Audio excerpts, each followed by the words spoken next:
Good morning, everyone. My warm welcome to all the dignitaries today.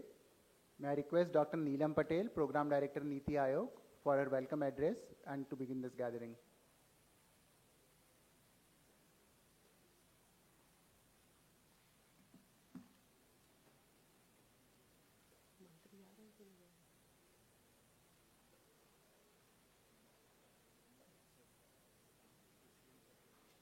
उधर जाओ।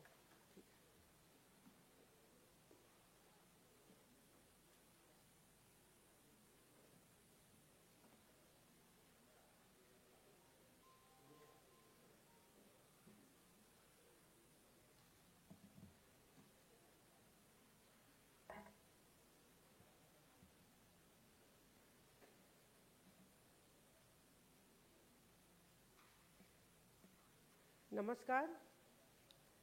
माननीय गुजरात राज्य के मुख्यमंत्री जी श्री भूपेंद्र भाई जी पटेल जी, माननीय कैबिनेट मंत्री श्री जीतू भाई वाघानी, कृषि एवं कल्याण, किसान कल्याण, सहकारिता, पशुपालन, गौ संवर्धन एवं मत्स्य उद्योग, माननीय श्री रमेश भाई भूरा भाई कटारा जी, राज्य मंत्री कृषि एवं किसान कल्याण, सहकार, पशुपालन एवं गौ संवर्धन, माननीय मुख्यमंत्री के प्रधान सलाहकार डॉक्टर हसमुख आडिया भाई, नीति आयोग के मुख्य कार्यकारी श्री BV सुब्रमण्यम सर, गुजरात सरकार कृषि कल्याण मंत्रालय एवं सहकारिता विभाग की हमारी अतिरिक्त मुख्य सचिव डॉक्टर अंजू बेन शर्मा जी, नीति आयोग की distinguish fellow Devjani Ghosh madam, Shri Amit Chandra, सह संस्थापक अमित चंद्रा फाउंडेशन से, हमारे knowledge partner BCG, Google, CIE, Uttar Pradesh, Punjab, Tamil Nadu और अन्य राज्यों के आए हुए अधिकारीगण,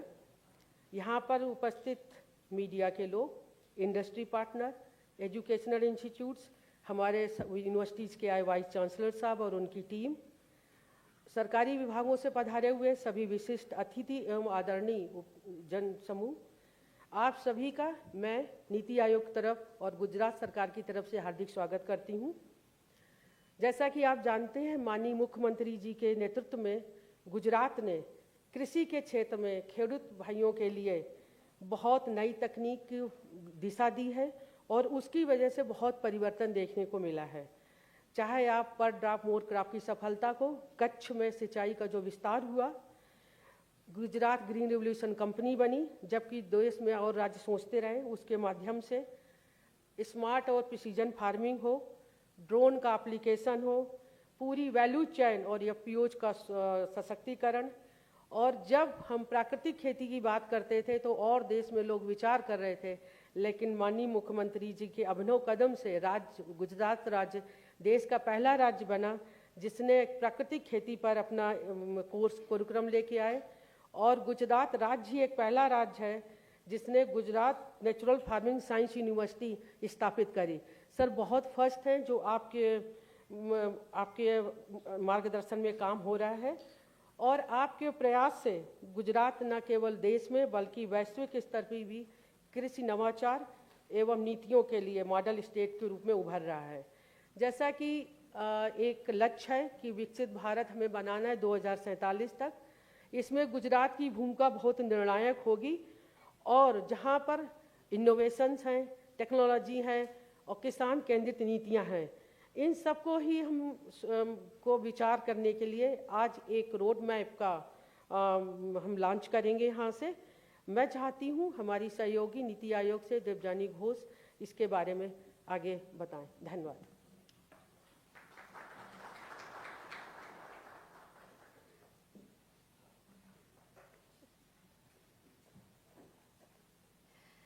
Thank you very much, Neelam ji. Mananiya Mukhyamantri, and all other respected dignitaries on the stage, in the room, or my dear friends from industry, media, thank you very much for taking the time to be here today. It's a privilege and also a tremendous pleasure to be here in Ahmedabad for the launch or the unveiling of, I think, one of the most important pieces of work that we have done in the Niti Frontier Tech Hub, to figure out the 10-year roadmap for the tech transformation of one of the most strategic sectors in India, agriculture. Now, the work we do in NITI with respect to technology is not about where technology is today, what's happening with AI, how do we become a leader in AI, etc. It's a little different. What we work on is understanding the future of technology. Where is technology going in the next 5 to 10 years? What is it going to do in terms of opportunities, risks? What is it going to do? What does that mean for India? And how do we ensure that India is ready to lead in these kind of shifts? Now, when you think about the future of technology, one thing stands out. The future of technology is going to be the coming together of two huge forces, technology and science. These two are going to come together to create what we are calling frontier technologies. And if AI, you think, is disruptive, frontier technologies is going to be 1,000,000 times more disruptive. When science and technology comes together, it's going to be 1,000,000 times more disruptive than what we are seeing today. But if we can start today, if we can put India in a position to harness these technologies, then we believe that frontier technologies will become the biggest transformation catalyst for Viksit Bharat.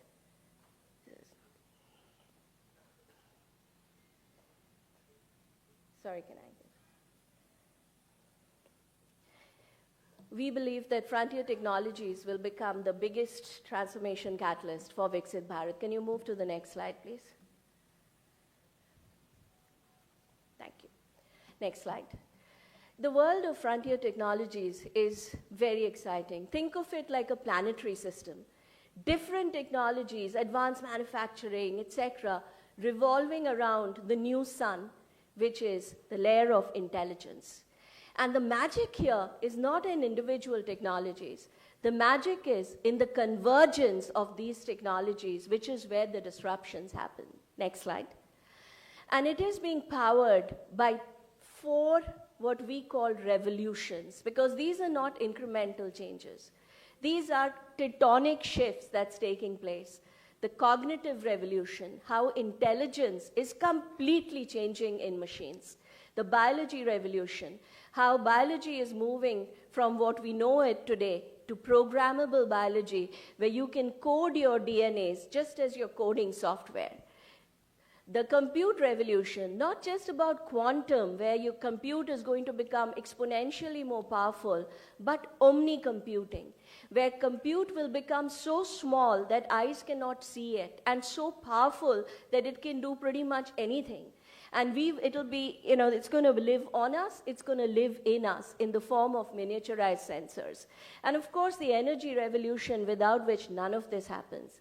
And by the way, none of this is science fiction, or none of this is thinking something will happen some point in future. All of this is already happening. It's already happening. And we believe in another 10 years, max, this will be mainstream. So what this results in is another 10 years, we are going to move from a world where we think of intelligence as artificial intelligence to a world where intelligence will be living on us, living inside us, and we are calling it the world of living intelligence. Next slide. And that's the focus of NITI Frontier Tech Hub. Our goal is to understand these mega shifts and then figure out what does it mean for some of these sectors. For example, how does it impact citizens? What does it do for education, healthcare? What does it do? Can you click once? What does it do for industry transformation? Can you go there? Can you just go there and click once, please? What does it do for industry transformation, right? How does it transform industries like agri, manufacturing, etc.? What does it do for what does it do for government? What does it do for tech diplomacy? In tech diplomacy, today, national power is being determined by your control of tech supply chains. Whoever controls the semicon supply chain, energy supply chain, critical mineral supply chain, they are the ones who have the maximum power.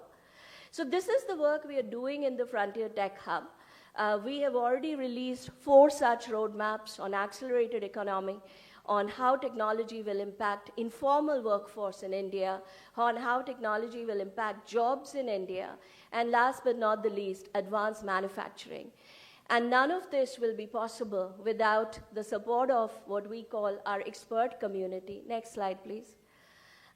We have over 100 of the best minds in academia, in industry, working with us, volunteering their time to work with us to figure out how these future scenarios are going to play out. Future casting is a very, very difficult job. So you need some of the most lateral thinkers to come together to figure this out. So this is, I think, our biggest strength. And as we are working on this, we realize that there is already so much of good work happening in the industry, right? There is so much of innovation across India. And one of the things we have created is the Frontier Tech Repository, because the work that is happening, the innovation that exists in India, is unfortunately hidden in plain sight. One state doesn't know what the other state is doing. And that is where we keep reinventing the wheel, and we are wasting a lot of time. So in order to ensure we can benefit from each other's learnings, we've created the Frontier Tech Repository, which today has around 200 plus impact stories of innovation that is creating impact in India. And we will continue to add to these stories. So that brings me to today. We are here for the launch of what I think is the most important roadmap for India, a roadmap to reimagine India's agriculture with frontier technologies, a 10-year roadmap. If agriculture changes in India, India will change. And I'm so happy that we are doing this in Ahmedabad, in Gujarat, because, sir, under your leadership, I think Gujarat today is seen as a leading ecosystem for agri-tech. The complete 360 ecosystem exists, industry, academia, but the heart of Gujarat's innovation is, of course, its startups. And I'll end with a very small video, short video, from one of the startups in Gujarat that has created such brilliant innovation to change farmers' lives. तो मेरा नाम श्रीधर मेहता है, मैं founder हूँ इस company का। हमने उपजाऊ में जो प्रॉब्लम स्टेटमेंट जो है इंडिया का कि ग्रेन की क्वालिटी कैसे हम मेजर कर सके, और हमने सोचा कि फार्मर को कैसे एम्पावर किया जाए। Jaw's model is based on deep learning and classical image processing, and using this model with a click of a single picture on any mobile phone, it only takes 30 seconds to detect and analyze any grains. The highlight of this project has been support and mentorship from the EST Government of Gujarat and AI Center of Excellence, supported by NASCOM. હું એક ખેડૂત છું. ઉપજાઉ platform આવ્યા પછી અમને અમારા માલની એવી ગુણવત્તા પણ સારી ખબર પડી છે, જેનાથી અમને ભાવ પણ સારો મળે છે. For us, I think innovation is only good as the impact it creates. And this is the kind of innovation we need in India. And I do hope that with Gujarat and under your leadership, sir, we can lead the charge to transform this critical sector for Viksit Bharat. Thank you very much.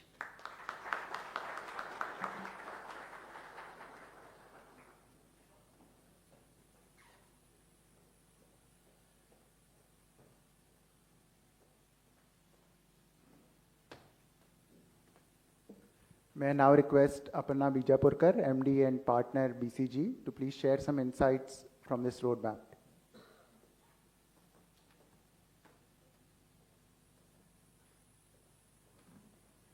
Thank you. नमस्कार माननीय मुख्यमंत्री जी, मंच पर उपस्थित सभी dignitaries और यहाँ सम्मानित अतिथिगण। आज मैं रीइमेजिनिंग एग्रीकल्चर और road map for frontier technology led transformation की प्रस्तुति कर रही हूँ। इसके प्रेपरेशन में कई क्षेत्रों के एक्सपर्ट्स का सहयोग है और गवर्नमेंट, एकेडेमिया, इंडस्ट्री और सिविल सोसाइटी के भी सुझाव शामिल हैं।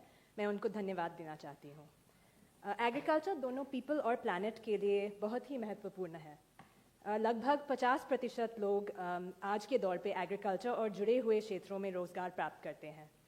एग्रीकल्चर हमारे फूड सिक्योरिटी और ग्लोबल कम्पिटिटिवनेस की नींव है और एक विकसित भारत के लिए एग्रीकल्चर ट्रांसफॉर्मेशन आवश्यक है। आने वाले दशक में भी कई नई अपॉर्चुनिटीज़ उत्पन्न होगी। भारत की बायो इकोनॉमी आज $165 बिलियन की है, लेकिन बस 5 साल में ये डबल हो सकती है। क्लाइमेट चेंज के समाधान के लिए भी एग्रीकल्चर बहुत ही महत्वपूर्ण है और यहाँ इन्वेस्ट करना भारत के लिए स्ट्रेटेजिक एडवांटेज होगा। नेक्स्ट, पिछले डेकेड्स में हमने 2 इम्पॉर्टेंट ट्रांसफॉर्मेशंस देखे हैं, ग्रीन रेवोल्यूशन और वाइट रेवोल्यूशन, जिसका जन्म यहाँ गुजरात में हुआ। अब समय आ चुका है फ्रंटियर टेक्नोलॉजी रेवोल्यूशन का। फ्रंटियर टेक्नोलॉजी का प्रभाव किसान के पूरे लाइफ साइकिल पर हो सकता है, फ्रॉम सीड टू सेल या बीज से बाजार तक। 2 तरह की टेक्नोलॉजीज़ प्रमुख हैं। पहला, डेटा और डिसीजन साइंस, जिसके द्वारा कई अन्य टेक्नोलॉजी स्केल अप हो सकती हैं, जैसे कि predictive analytics for long term crop planning, जो हमें बता सकता है कि क्रॉप पैटर्न्स के बेसिस पे हमें कहाँ इरिगेशन इंफ्रास्ट्रक्चर सेटअप करनी चाहिए या कहाँ कोल्ड स्टोरेज या वेयर हाउसिंग कैपेसिटी लगानी चाहिए, या क्रॉप डाइवर्सिफिकेशन का लाभ कहाँ हो सकता है। दूसरा है जहाँ फ्रंटियर टेक्नोलॉजीज़ जैसे ब्लॉकचेन, एआई या क्वांटम खुद समस्याओं का हल हो सकता है, जैसे फील्ड में पेस्ट डिटेक्शन के लिए आईओटी डिवाइसेस और मैनेजमेंट के लिए बायोलॉजिकल कंट्रोल्स लग सकते हैं, या फार्मर्स के लिए एआई बेस्ड चैटबॉट्स उन्हें रियल टाइम एडवाइजरी कैसे दे सके। आज भारत में कई पायलट प्रोजेक्ट्स में इनका पहला प्रभाव ऑलरेडी दिख रहा है। Next please. लेकिन भारत के कृषकों की विभिन्नता हमारी शक्ति है। यहाँ 15 एग्रोक्लाइमेटिक जोन्स हैं और अनेक प्रकार के क्रॉप्स और फार्म साइजेस हैं। इसलिए one size fits all technology solution काम नहीं कर सकता, बजाय हमें कंटेक्चुअलाइज्ड अप्रोच की ज़रूरत है, और ये रोड मैप इस कंटेक्चुअलाइज्ड अप्रोच के बारे में बात करता है। फॉर एग्जांपल, एक मार्जिनल रेन फेड फार्मर जो वीट उगा रहा है, उन्हें क्या चाहिए? Efficient irrigation, crop advisory, crop diversification support और बेटर मार्केट लिंकेज। इन सब के लिए आज बहुत सारे सॉल्यूशंस ऑलरेडी उपलब्ध हैं, जैसे डिजिटल मार्केट प्लेसेस या sensor based micro irrigation technology, लेकिन अडॉप्शन नहीं हो पा रही है क्योंकि फार्मर अवेयरनेस और अपफ्रंट कॉस्ट वायबल नहीं है। दूसरी तरह आप सोचो, एक लार्ज स्केल फार्मर जो एक्सपोर्ट ग्रेड क्रॉप्स उगा रहे हैं, जैसे स्ट्रॉबेरीज या ग्रेप्स। उन्हें क्या चाहिए? Controlled environment farming, blockchain based certifiable और ट्रेसेबल सप्लाई चेन्स। लेकिन इन सॉल्यूशंस पे आज ज़्यादा रिसर्च का काम नहीं हो रहा है क्योंकि इनकी मार्केट वायबिलिटी अभी तक कमज़ोर है। पर आगे चल के कई फार्मर्स को ऐसे ही सॉल्यूशंस का लाभ होगा और हमें अभी R&D में इन्वेस्टमेंट करना होगा। इसलिए हम 3 चीज़ों पर एक साथ काम करने का सुझाव दे रहे हैं। एक है जो एग्जिस्टिंग सॉल्यूशंस हैं उनका स्केल अप ताकि हर फार्मर को उसके बेनिफिट्स आज ही मिल सके। दूसरा, जो नई टेक्नोलॉजीज़ आज बन रही हैं उन्हें जल्दी हम कैसे कंटेक्चुअलाइज करें ताकि उनका बेनिफिट भी फार्मर्स को पूरे देश में मिल पाए। और तीसरा, जिनका आज शायद मार्केट पोटेंशियल थोड़ा कम हो, उन सॉल्यूशंस में हम R&D इन्वेस्टमेंट कैसे करें ताकि वो व्यापक रूप से आने वाले कल में उपयोग होंगे। Next please. फ्रंटियर टेक्नोलॉजीज़ के वाइड स्प्रेड अडॉप्शन में 6 चैलेंजेस महसूस हो रहे हैं आजकल। एक है डेटा, जो आज कई अलग सिस्टम्स में साइलोड है और जिनकी क्वालिटी और रिलायबिलिटी में बड़े गैप्स हैं। दूसरा है ट्रस्ट और फ्रैगमेंटेशन। ये एग्रीकल्चर में बहुत ही इंपॉर्टेंट है क्योंकि अनेक स्टेक होल्डर्स हैं वैल्यू चेन में जिनको साथ लाना होगा और उनके बीच ट्रस्ट बनाने की ज़रूरत है। तीसरा है फिजिटल अप्रोच। कई क्षेत्रों में डिजिटल सॉल्यूशंस काफ़ी है, लेकिन एग्रीकल्चर में डिजिटल और फिजिकल सॉल्यूशंस को एक साथ लाना होगा ताकि हम आगे बढ़ सकते हैं। टैलेंट और कैपिटल, यहाँ भी लॉन्ग टर्म सोच की ज़रूरत है।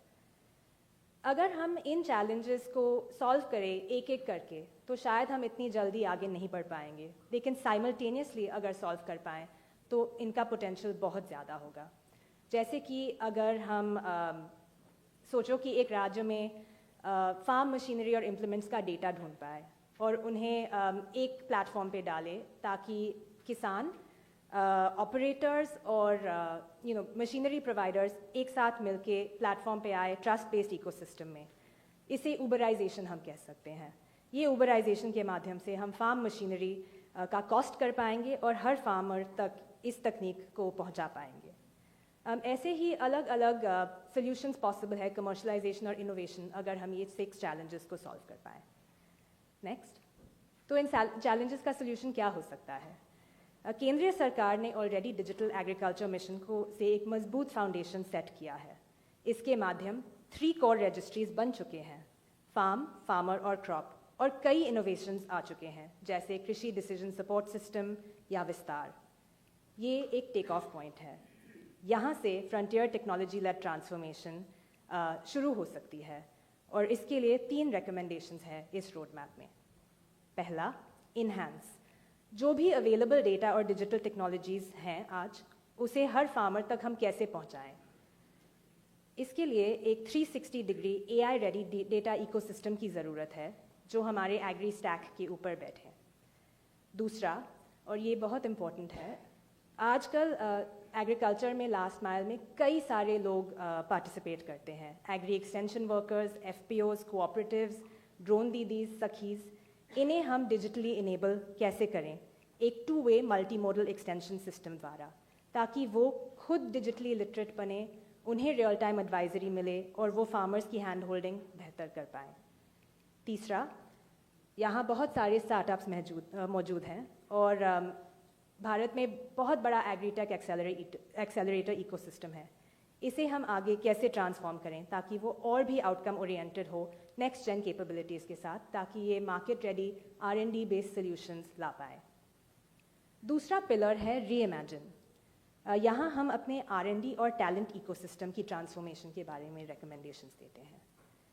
एक है नई एग्री टैलेंट फ्रेमवर्क, जो नेशनल स्किल्स क्वालिफिकेशन फ्रेमवर्क से पूरी तरह अलाइंड हो और युवाओं के लिए नए स्किल्स और 3-4 अलग प्रकार के पाथवेज तैयार करें जो बेटर एम्प्लॉयमेंट और एंटरप्रेन्योरशिप अपॉर्चुनिटीज़ दे पाए, जैसे कि रिसर्च टैलेंट और last mile agronomist support, business skills for example agri business marketing and procurement management, certified professionals जो लास्ट माइल हर फील्ड में ड्रोन और सोलर इरिगेशन की रिपेयर कर पाएँ, और तीसरा, कृषक को खुद डिजिटल लिटरेसी में सपोर्ट करें। Last, converge.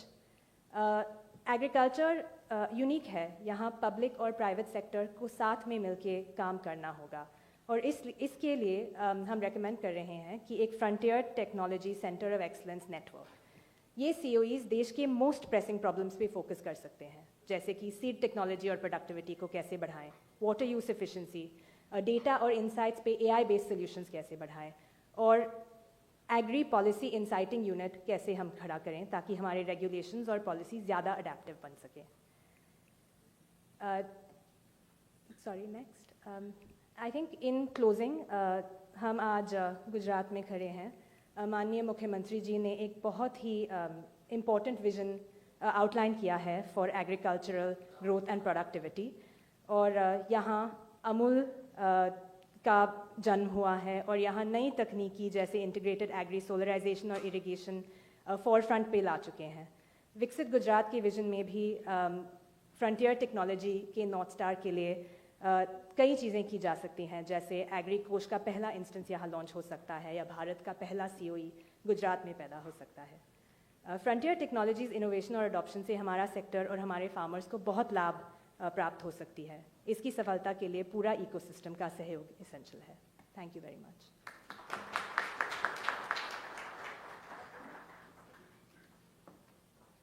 Thank you very much, Ms. Bijapurkar. May I now request all our dignitaries to kindly launch the roadmap. May I also request representatives from our knowledge partners, Anirudh Srivastava from Google and Shri Seema Arora ji from CII to join us on the stage.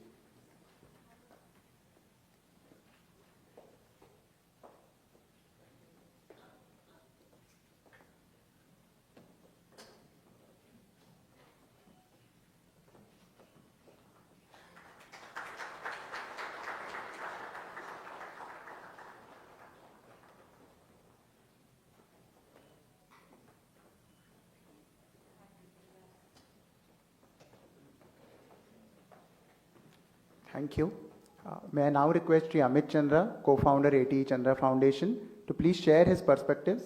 Shri Amit Chandra was part of our expert council that has guided the effort and development of this roadmap. So I request for his comments, please. Thank you Neeraj. माननीय मुख्यमंत्री जी, stage पे उपस्थित सभी dignitary मित्रों, Sone Hadrik Namaskar. I applaud Niti Aayog for taking this really important initiative, and it's truly been a privilege to be here today at the launch of this roadmap as a member of the expert council that has helped shape it. I encourage all of you to read it, and I'm confident that after you do so, you will agree with me that this is truly a giant step towards reshaping India's agricultural transformation. Serving on this council has given me the opportunity to witness the rigor, the depth, and the amazing collaboration between the team at NITI, BCG, and CII to make this report happen. You know, what sets this roadmap apart is that it addresses not just immediate challenges, but it prepares, as Debjani said in her opening remarks, the journey for the next 10 years towards a Viksit Bharat eventually. Now, I would like to share very quickly just a few of my key takeaways from this exercise and from the roadmap. First and foremost, it highlights the urgency which is needed in our action. The slides that both Debjani and Aparna presented shows that agriculture actually sits at the heart of our development journey. Nearly half of our brothers and sisters depend on it. It is the basis of our food security, and it accounts importantly for 18% of our GDP. We simply cannot ignore the issues that plague this sector. The second is the stated approach in the report itself. We all know that incremental progress will no longer suffice. The vagaries of climate are upon us. We then have geopolitical realities like trade wars. There's massive resource depletion happening. And then there's, of course, widening inequalities.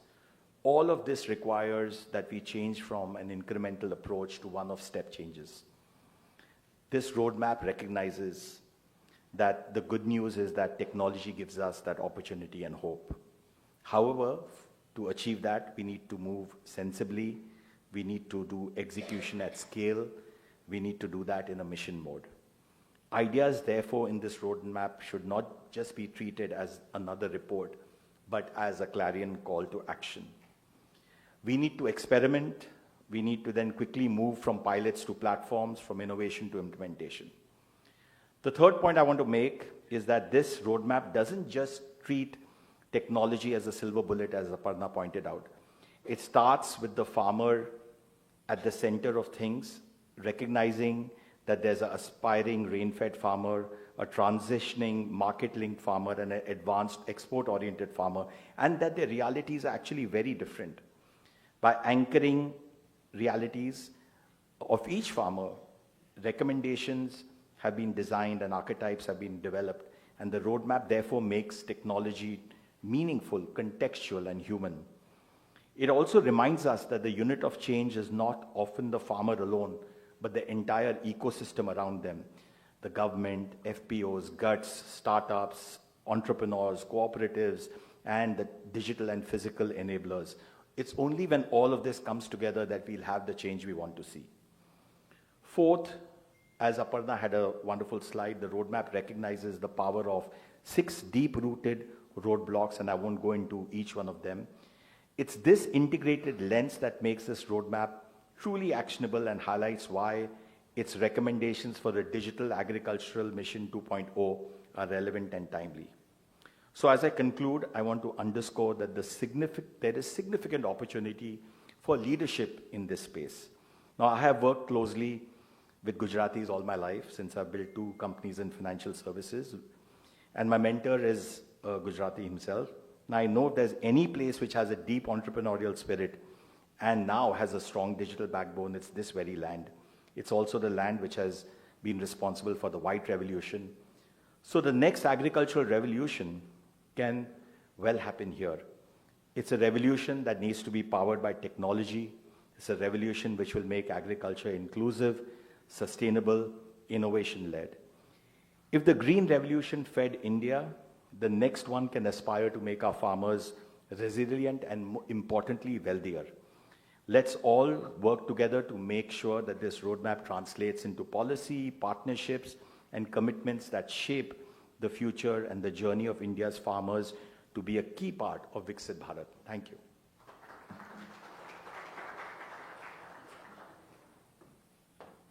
Thank you very much, Mr. Chandra, for those insightful remarks.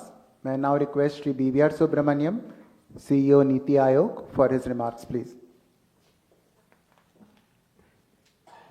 परम आदरणीय मुख्यमंत्री जी, मंच पर पधारे मंत्रीगण, श्री अढ़िया जी, माननीय मुख्यमंत्री के प्रमुख सलाहकार और यहाँ पर उपस्थित सभी महानुभाव, मुझे बहुत गर्व महसूस होता है कि माननीय मुख्यमंत्री जी ने नीति आयोग और उनके साथियों द्वारा तैयार किया गया ये महत्वपूर्ण रिपोर्ट का विमोचन के लिए उन्हें समय दिया।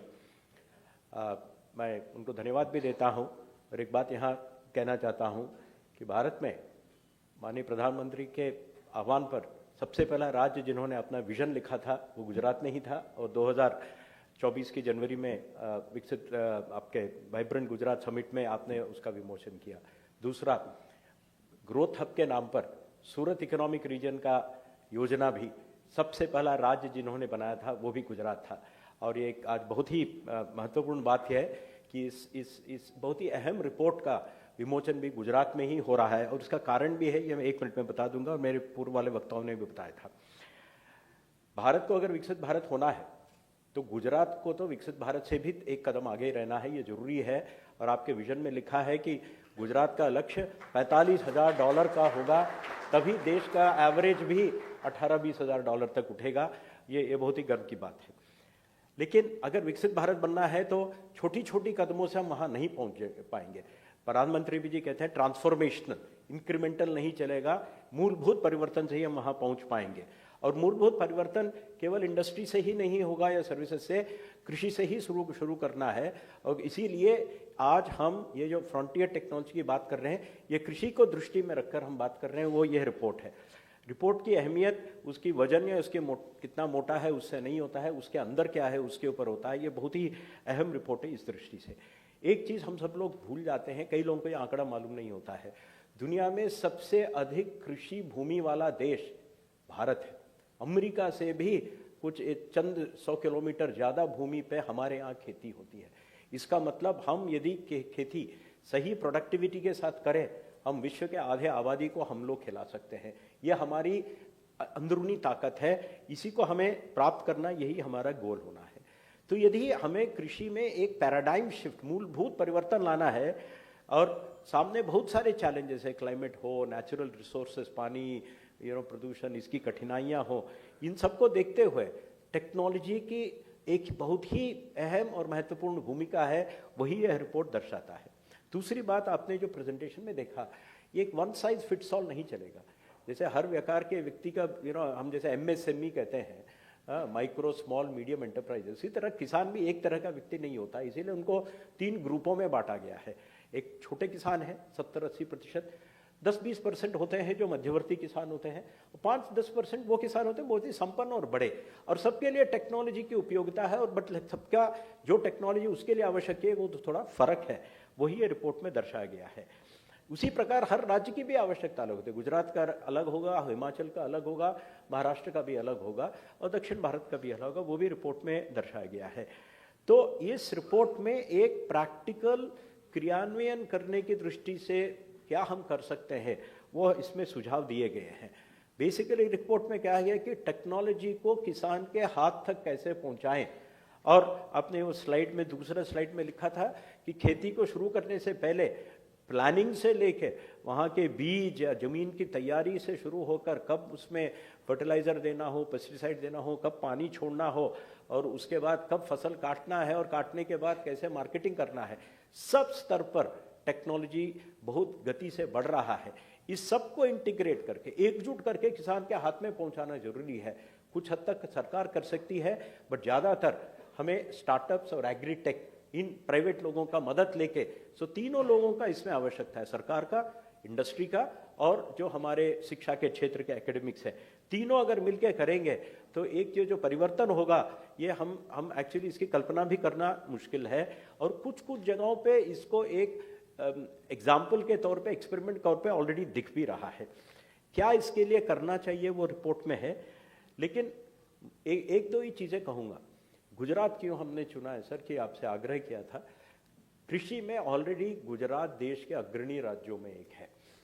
आपने जो सिंचाई हो, पानी का एफिशिएंसी के साथ उपयोग करने में हो, मैं अपने आंखों में पिछले 20 साल में गुजरात कपास में कैसे उछल के आके गया वह सभी पूरा देश जानता है। उसी तरह एग्री प्रोसेसिंग हो या एक्सपोर्ट्स हो, सब चीज़ों में गुजरात अव्वल है। तो इसीलिए अब वक्त आ गया है कि गुजरात फ्रंटियर टेक्नोलॉजीज में भी लीडरशिप ले और देश को रास्ता दिखाए। और देश को जब गुजरात रास्ता दिखाएगा तो यहाँ के एंटरप्रेन्योर्स बाकी देश में भी अपना एंटरप्रेन्योरशिप दिखा पाएंगे। ये हमारा कल्पना है, यही हमारी कामना है। भारत फ्रंटियर टेक नेशन बन सकता है और गुजरात एक फ्रंटियर टेक्नोलॉजी स्टेट बन सकता है। 2 या 3 चीज़ों का हमसे गुजारिश है, आप याद रखें जब भी समय सही हो। आपके अधिकारी भी हैं यहाँ पर। एक डिजिटल एग्रीकल्चरल मिशन गुजरात में शुरू करना जरूरी है। उससे क्या होगा, नहीं तो हम खेती को पुराने नज़रिए से देख रहे हैं, कैसे होगा, उसमें क्या बीज देना है, क्या रिसर्च करना है, क्या उसमें फर्टिलाइजर पेस्टिसाइड में क्या सुधार। टेक्नोलॉजी को एग्रीकल्चर में कैसे लाएं, क्योंकि वो हो रहा है टेक्नोलॉजी के एरिया में और यहाँ हो रहा है कृषि के। इन दोनों को साथ लाने के लिए एक डिजिटल एग्रीकल्चर मिशन। और दूसरा, आपके विश्वविद्यालय में हो या कृषि विश्वविद्यालय में हो, जहाँ भी हो, एक centre of excellence in frontier technology अगर आप इसको खोलेंगे तो आपके जो यहाँ पर ऑलरेडी आपने कुछ एंटरप्रेन्योर्स को देखा, गुजरात के ही हैं। यहाँ भी कई सारे इंडस्ट्री के लोग हैं जो गुजरात के ही हैं।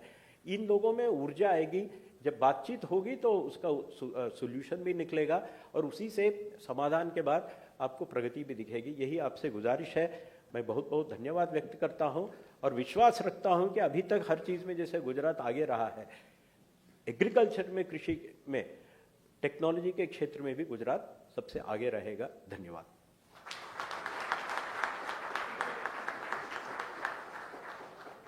Thank you very much, sir.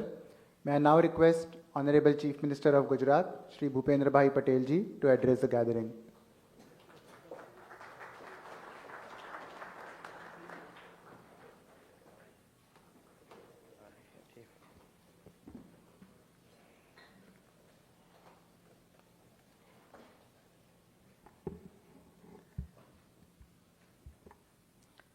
Reimaging agriculture, a roadmap for frontier technology led transformation के लॉन्चिंग कार्यक्रम में हम सब के साथ मंच पर उपस्थित मेरे साथी मंत्री श्री जीतूभाई वाघाणी, श्री रमेश भाई कटारा, नीति आयोग के सीईओ श्री BVR सुब्रमण्यम जी, हम मेरे मुख्य सलाहकार श्री अशमुख भाई हडिया जी, कृषि विभाग के अपर मुख्य सचिव डॉक्टर अंजू शर्मा, नीति आयोग के सभ्य श्री सुश्री देवदाजी घोष जी, ATE चंद्रा फाउंडेशन के को-फाउंडर श्री अमित चंद्रा जी, आमंत्रित सभी महानुभाव, प्रेस मीडिया के मित्र, सभी को मेरा नमस्कार।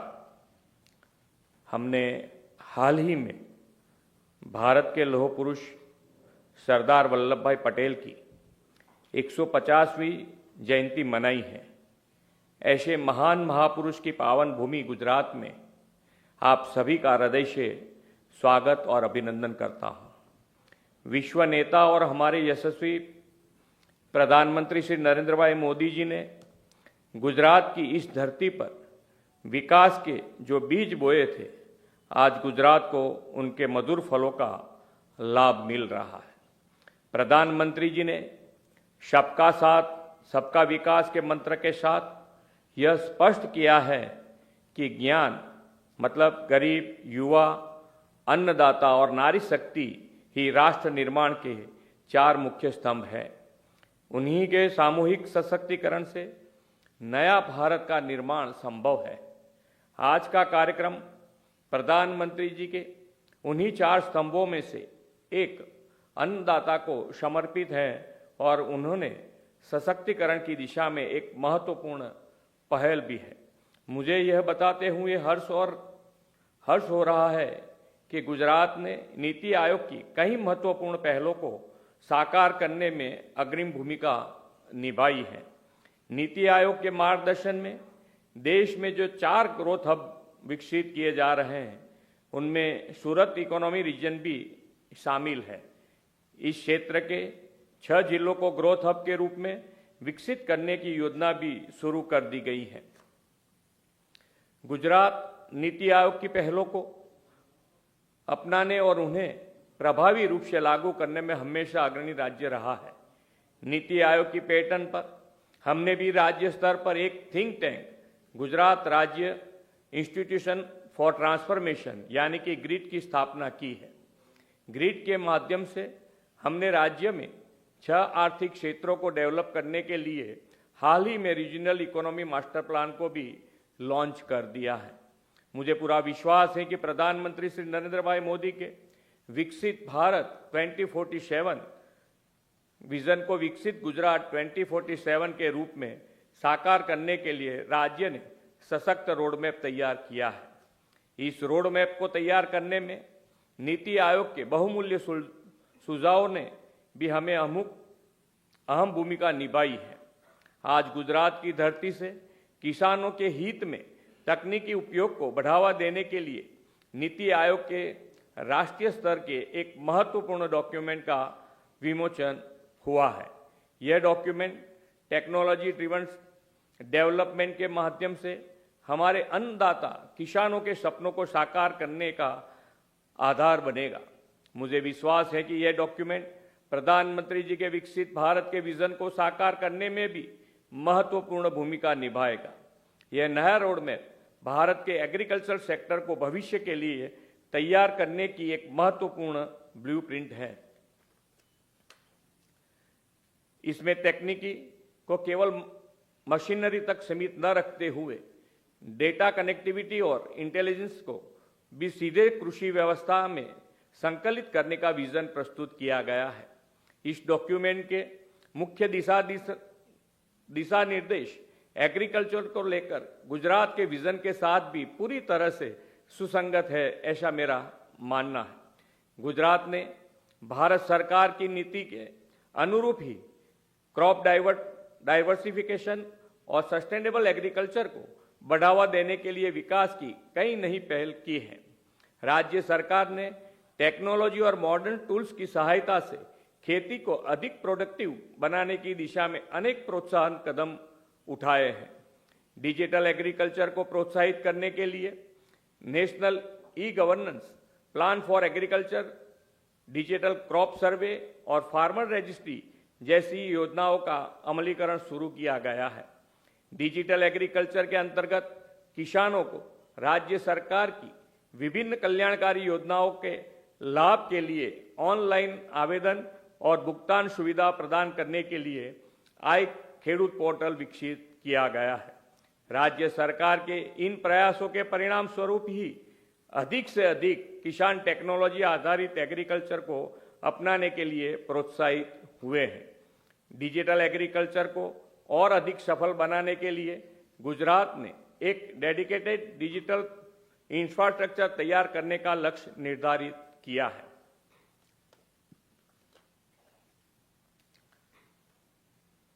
आर्टिफिशियल इंटेलिजेंस और इंटरनेट और थिंग्स जैसी तकनीकों की मदद से जमीन की उपज क्षमता, क्रॉप्स को होने वाली बीमारियां और पोषक तत्वों के बारे में पता लगाने से जुड़ी जानकारियां अब तेजी से हासिल की जा सकती है। नेक्स्ट जनरेशन सीड्स, टूल्स और इनपुट्स में इनोवेशन लाकर खेती की लागत को घटाने और पर्यावरण को नुकसान से बचाने से प्रयास भी किए जा रहे हैं। प्रधानमंत्री जी ने 2047 तक देश को विकसित राष्ट्र बनाने का संकल्प लिया है, जिसमें एग्रीकल्चर सेक्टर की भूमिका बहुत ही महत्वपूर्ण है। हम प्रधानमंत्री जी के आत्मनिर्भर भारत के सपने को तभी साकार कर पाएंगे जब हम अपने खेतों को और अधिक प्रोडक्टिव बनाएंगे और किसानों को सशक्त करेंगे। इनोवेशन और टेक्नोलॉजी के व्यापक एडॉप्शन से ही क्लाइमेट चेंज और पानी की कमी जैसी वैश्विक चुनौतियों का समाधान संभव है। आज लॉन्च किए गए इस रोड मैप को जमीन पर उतारने के लिए मैं गुजरात के सभी किसानों, कृषि वैज्ञानिकों, युवा उद्यमी और टेक्नोलॉजी कंपनियों से एकजुट होकर काम करने का आह्वान करता हूं और इसके साथ मैं अपनी वाणी का विराम देता हूं। भारत माता की जय, वंदे मातरम, जय जय Garvi Gujarat.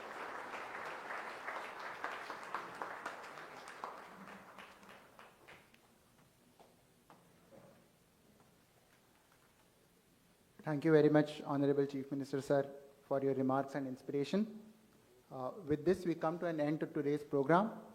The one message I would like to reiterate from today for everyone in attendance is to not see this event as a finishing line. This is only the beginning of implementing the recommendations in our roadmap. I would like to take this opportunity to thank all the dignitaries present with us. I would also like to thank our expert council members who have been with us throughout this journey in guiding the development of this roadmap, our knowledge partners at CII, BCG, and Google for their constant support and painstaking efforts. And very importantly, I would also like to thank the Department of Agriculture, Government of Gujarat to help organize this event. Thank you very much. Please join us for lunch at Sabarmati Hall down the corridor. Thank you.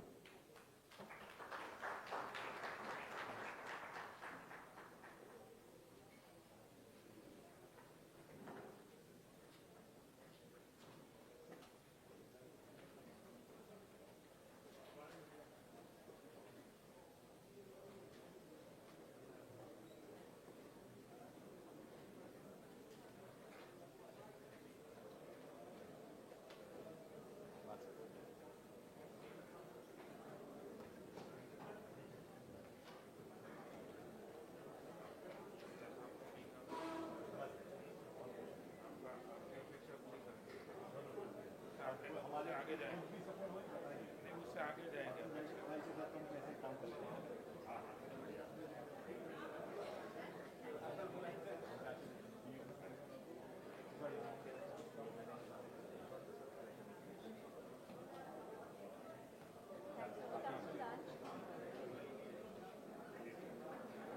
just picked up my bag and come.